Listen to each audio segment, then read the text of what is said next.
So do you know how to Wu Wei it? So Wu Wei, what is it?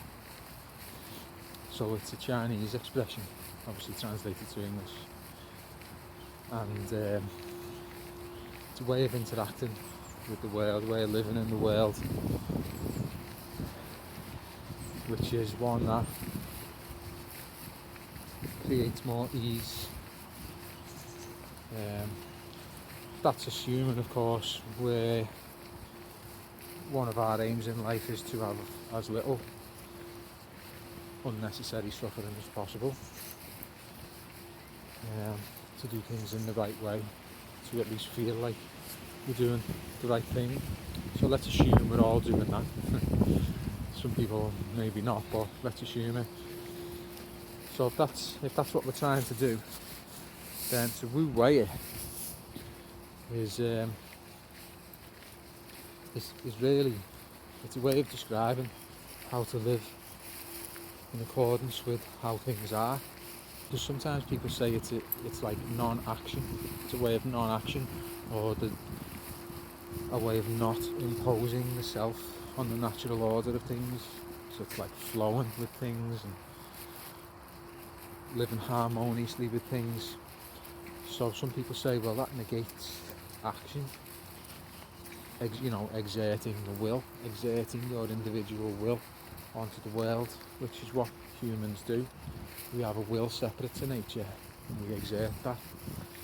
So a lot of how we live is actually in opposition to the natural flow of things.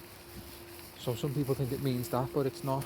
And a good example is that it's not to say that we don't cut wood, but more so we cut wood along the grain.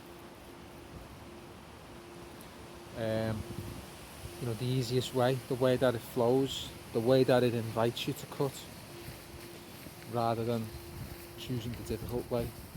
But what it also requires, to Wu Wei it, what that requires is an understanding of the way things are, in order to act in accordance with the way things are. And the way things are, according to Taoism, is that it runs actually counterintuitive to how we in the West, how we understand things to be. A lot of the time we're not aware of the way we understand things to be. It's just something that we take for granted. It's the way we've been conditioned. It's like the fish doesn't know it's in water until you take it out of water.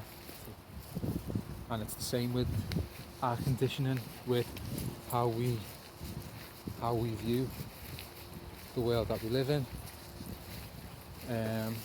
That's a product of a long line of cultural understanding, which in the Western Hemisphere has a scientific flavouring to it, and that scientific flavouring, the empirical or rationalist understanding of things, or a Newtonian understanding of things. So Isaac Newton, the physics that his findings gave birth to was that everything is like atomistic, like separate, can be broken up into pieces. The universe is like a big load of billiard balls, all like clanging against each other, and you've got cause and effect. One thing happens or moves and then causes another thing. You've got this linear chain of events. So that's how we understand things, even if you don't realise that is how you understand things. We live our life in accordance with that. Can't get quite too into that now, but that's how we do it.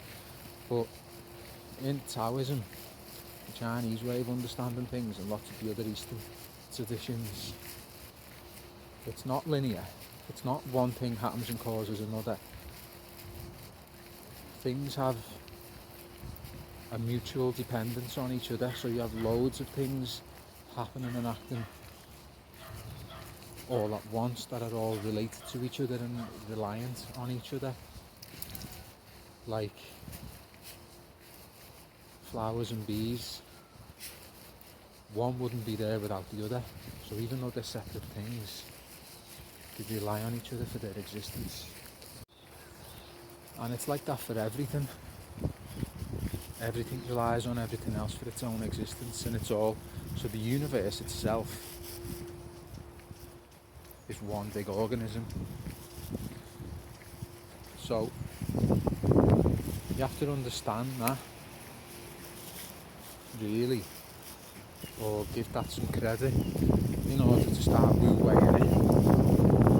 Because you can only Wu Wei it if you can grasp that you're part of this larger organism. Yeah, that's Wu Wei. And I hope you enjoyed that thought. See you again soon.